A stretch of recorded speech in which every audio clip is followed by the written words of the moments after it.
This is February 5th, 2016. This is your girl K Did right now.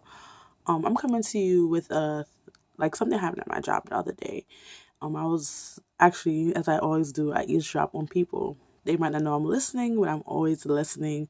Especially now, I'm thinking of like things that happen around me. I'm trying to take topics from that and just talk about it on YouTube because I have.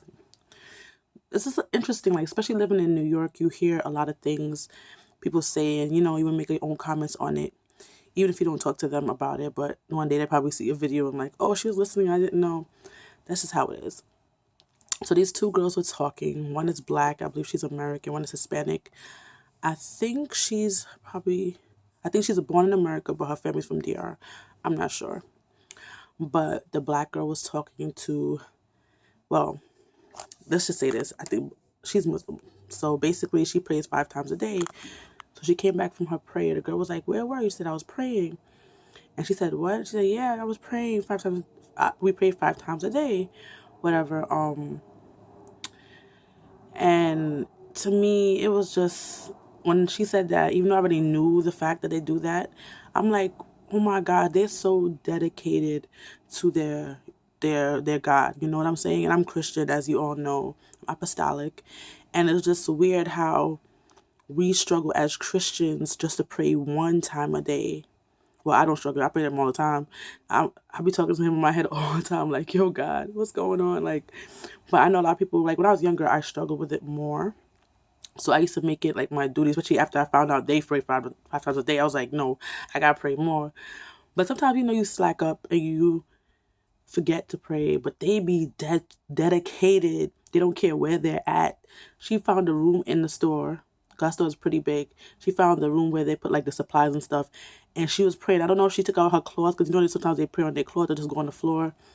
I've heard people say that they be falling like in the middle of the street and just start praying. Like that's dedication. We hardly people forget. We sometimes I might forget before I go to bed, and I'll get up in the middle of the night like, oh my God, I forgot to pray. I forgot to read my Bible before I go to bed. So I get up. Like I watch my TV on my phone, so I tend to just sometimes fall asleep on the phone and I have to just get up and I'm like, oh my, I have to get pray. But some people are not like that. And when I was younger, I wasn't like that either. It takes everything, takes practice, whatever. It's all about your relationship with the God. That's one of our topics we have in Bible study right now, like the relationship you have with the God.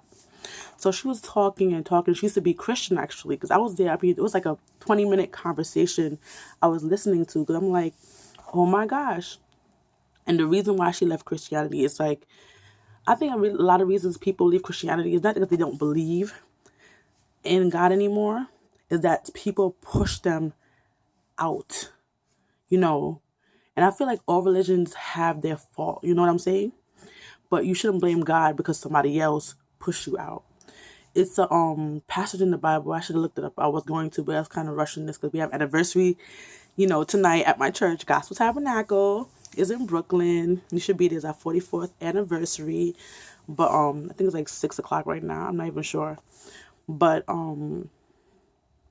yeah, so is a passion in the Bible was saying basically if you block somebody's like wearing a, I'll bring it, you know what I'm talking about, anybody who's Christian, I'll find it and probably put it somewhere in this thing or probably talk about it in another post. But basically if you hinder somebody, it's just not a good thing. It's not cool. Anyway, not the point. So the girl was talking. I'm bad at quoting stuff. So my memory, the funny thing, I'm bad at quoting certain stuff. Like I have to, I don't know, but I act. So it's like I remember stuff when I need it, and then if you ask me a year later, I might not remember what I said, even though I probably did like 20 shows of the same thing over and over. I tend to erase people's face out my head and erase lines out my head. That's just how I am. I don't know. I don't do it on purpose. Just how I'm made up. That's how God made me.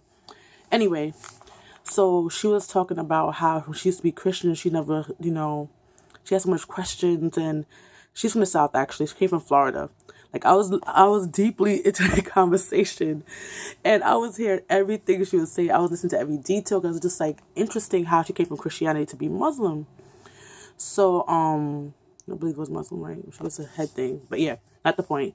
She said how like she also had a kid out of wedlock. So that's another thing I think bothered her. and how they handled people having kids out of wedlock. So she gave examples to the girl how, like, she said, I can't, like, Christianity, it just don't make no sense to me. How these people taking money from, like, paying tithes, and the pastor can't act this and that. I'm like, personally, I'm on a job. If you're not talking to me about like Christianity, I'm not gonna butt in. Like, I might butt in, just depending who's talking, but I never actually met her before. Like, my job is funny. A lot of people work there, but you don't see them all the time. So she's new. I just came out from, like, maternity leave, so I just might, I think, second or third time seeing her, and I don't want to butt in, just to be, oh my God, I was listening to your conversation, let me just tell you this. I'm not gonna do that. So, but I do talk about religion on my job. That's not the point. She was talking and saying that, one example she gave to the girl was that this pastor one day, this somebody in her church had a child out of wedlock, and the pastor one day took up the child and say, this is what happens when you have, kids out of wedlock, and took up the child. She thought the pastor was about to do a christening, but I guess the pastor didn't think the child was good enough because it happened out of wedlock. Like, I think it was a kid. First of all, God would never, anybody who call themselves Christians and a pastor call themselves Christian and do that to a child, that's horrible. What kind of Christian are you really? God would never ask you. First of all, it's not your place to judge anybody about their sin. Because you know what? We all sin. None of us is perfect. Only Jesus Christ is perfect. And for you to come out yourself and to do that, it's horrible. But she's using examples like how they talk about, just different things. And I'm like, I felt so bad because when she's talking, it sounds more of like hurt more than she doesn't believe in God. And it just seems so sad because it's like she got hurt because of other people and God did not hurt her.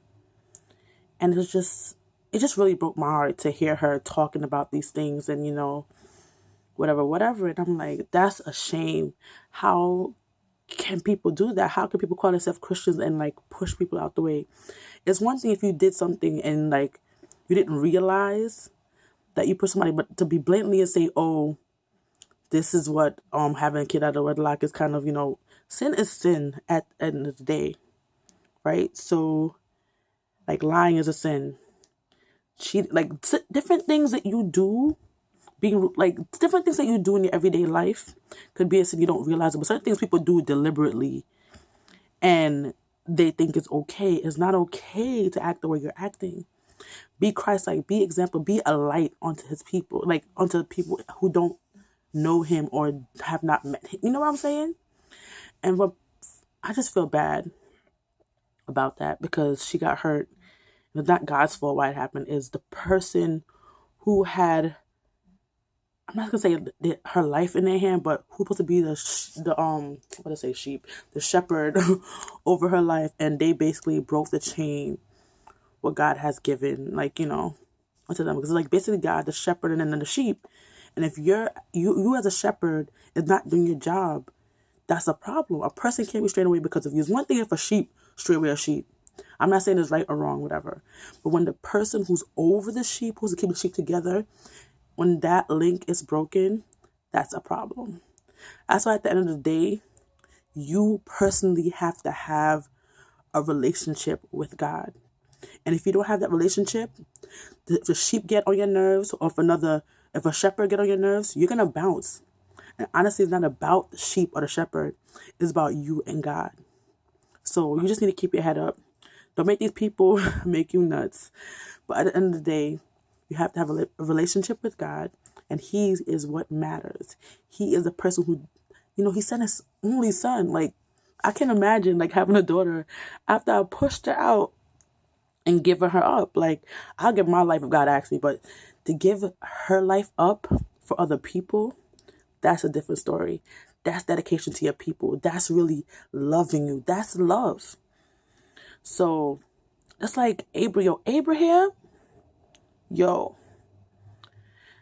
look how long it take him and his wife to make one pitney, and God say, we kill him, son, a dedication, that, because John knows storm, none of me can take my daughter and do them sitting there, but, Lord, not ask me if to do that, not ask me, but yeah, just be dedicated, have a relationship. Love yourself. Love God. I love you, people. Later. Out.